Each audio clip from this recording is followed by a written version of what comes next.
अस्सलाम वालेकुम वरहमतुल्लाह। मेरे बच्चों, उम्मीद है कि आप सब लोग ठीक होंगे। तो नाइन्थ का साइंस है। कल हमने एटम्स एंड मॉलिक्यूल्स का जो हमारा यूनिट था उसको हमने ख़त्म किया कल। तो आज हम जो नया यूनिट हमारे पास है उसके बाद जो उसी के साथ रिलेटेड है, इसलिए मैंने इसी यूनिट को टच किया, that is structure of atom. Atom के बारे में आपने पढ़ा। अब इसका स्ट्रक्चर, एटम आपको मैंने समझाया पिछले यूनिट में, एटम्स और मॉलिक्यूल जो हमने पढ़ा उसमें मैंने आपको बताया एटम के बारे में। लेकिन यहाँ पे जो हमारा ये यूनिट है इसमें हम स्ट्रक्चर ऑफ एटम पे जाएंगे। तो स्ट्रक्चर ऑफ एटम पे जाने से पहले थोड़ी सी इसकी हिस्ट्री के बारे में आप पढ़ेंगे कि एटम की शुरुआत, इसके बारे में हमारे पास जो आज ये कुछ सब कुछ है ये कब से शुरू हुआ, किसने पहले किया। तो सबसे पहले जे थॉमसन एक साइंटिस्ट था, उसने 1897 में सबसे पहले इलेक्ट्रॉन को डिस्कवर किया। तो सबसे पहले जो जे थॉमसन था 1897 में उसने, लेकिन उससे पहले जे थॉमसन से पहले ई गोल्डस्टेन एक और साइंटिस्ट था, उसने सबसे पहले जो इसमें जो इलेक्ट्रॉन में जो इन्वेस्टिगेशन हो गई, सबसे पहले इसमें से प्रोटॉन जो है पॉजिटिव चार्ज, तो सबसे पहले ई गोल्डस्टेन ने प्रोटॉन को 1886 में डिस्कवर किया। तो एटम में सबसे पहले प्रोटॉन डिस्कवर हुआ है 1886।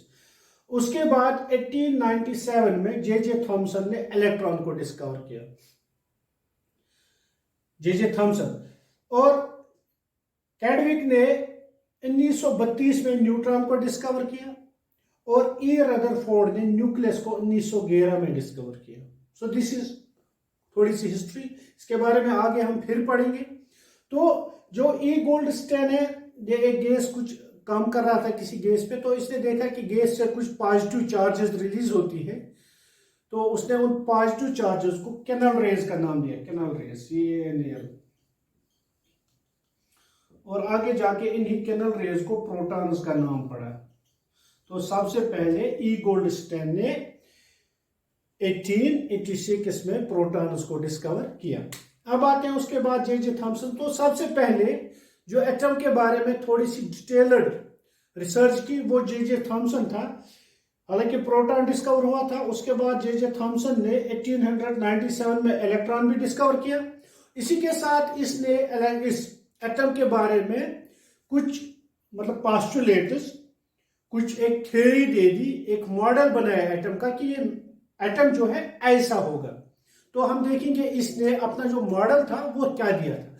तो जे थॉमसन जो था, इसने क्या कहा कि ये जो एटम है, क्योंकि उस वक्त प्रोटॉन ऑलरेडी डिस्कवर हुआ था, तो इसने कहा ये एक पॉजिटिव चार्जेस का स्फीयर होता है, यानी कि एक बॉल जैसी होती है, एक गोल बॉल जैसी होती है जो पॉजिटिव चार्ज से भरी होती है। यानी कि ये पूरी किससे भरी है, टोटल इसमें सिर्फ पॉजिटिव चार्ज है।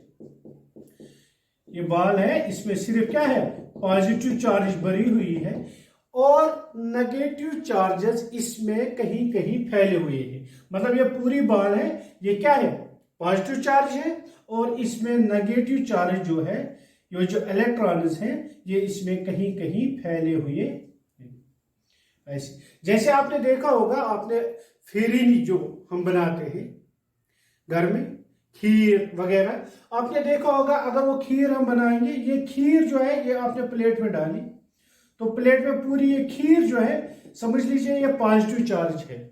और उसमें जो ड्राई फ्रूट्स जैसे बादाम है, पिस्ता है, काजू है, उसमें वो कहीं कहीं इसमें फैले हुए होते हैं।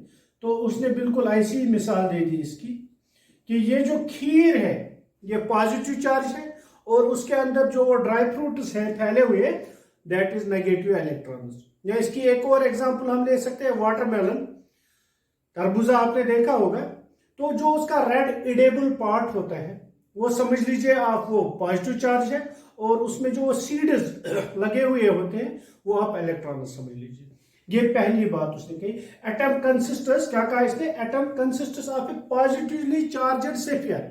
एटम जो है इसमें पूरा एक पॉजिटिवली चार्जड स्फीयर होता है and electrons are embedded in it. Embed होता है ऐसे घुसे हुए हैं इस पॉजिटिव चार्ज के अंदर, इसके अंदर लगे हुए हैं, इस स्फीयर के अंदर पूरा पॉजिटिव चार्ज है और इसके अंदर इलेक्ट्रॉन्स लगे हुए हैं। दूसरी बात जो इसने अपने इस रिसर्च मॉडल में कही, क्या कहा कि positive and negative charges are equal in magnitude, कि पॉजिटिव चार्ज जितने होंगे उतने ही नेगेटिव चार्ज इसमें है, जितने इसमें पॉजिटिव चार्ज है उतने ही इसमें नेगेटिव चार्ज है।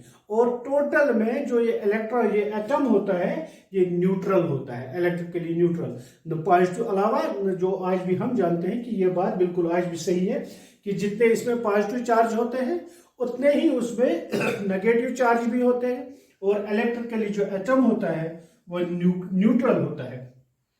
लेकिन इसने ये दो, मतलब अपने मॉडल में इसने ये दो बातें कही थी, लेकिन इसका ये मॉडल जो है, हालांकि ये साबित हो गया कि इलेक्ट्रिकली न्यूट्रल है, लेकिन इसके बाद, इसके आने के बाद, यानी कि इसने 1897 या 1903 में इसने फिर ये मॉडल, 1897 में इसने इलेक्ट्रॉन को डिस्कवर किया, 1903 में इसने ये मॉडल दिया था।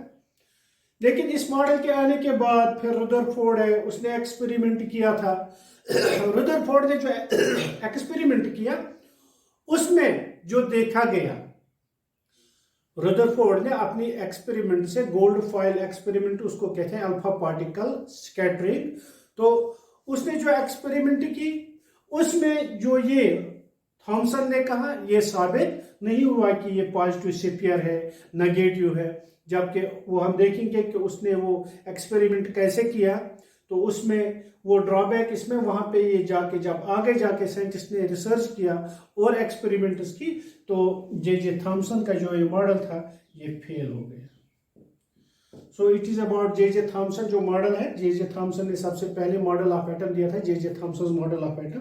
तो इसने क्या कहा कि ये जो एटम होता है ये पॉजिटिव चार्ज का एक स्फीयर होता है और इसके अंदर नेगेटिव चार्ज इलेक्ट्रॉन्स एम्बेड होते हैं। क्योंकि पॉजिटिव चार्ज उससे पहले, क्योंकि इलेक्ट्रॉन, ये प्रोटॉन कब डिस्कवर हो गए थे, 1886 में, जबकि इसने 1897 में इलेक्ट्रॉन को डिस्कवर किया। तो जिस वक्त इसने ये मॉडल बनाया उस वक्त सिर्फ दो चीजें थी इलेक्ट्रॉन के मुतालिक, सॉरी एटम के मुतालिक सिर्फ दो बातें जानते थे, एक प्रोटॉन और एक इलेक्ट्रॉन, एक प्रोटॉन और एक इलेक्ट्रॉन। इसलिए इसने इन्हीं दो बातों पे ध्यान दिया कि पॉजिटिव चार्ज का एक स्फीयर होता है और इलेक्ट्रॉन उसके अंदर एम्बेड होते हैं, और दूसरी बात कि पॉजिटिव चार्ज और नेगेटिव चार्ज एटम के अंदर बराबर होते हैं इलेक्ट्रिकली। ये जो इलेक्ट्रॉन, ये एटम होता है, ये न्यूट्रल होता है। So it is all for today. Thank you.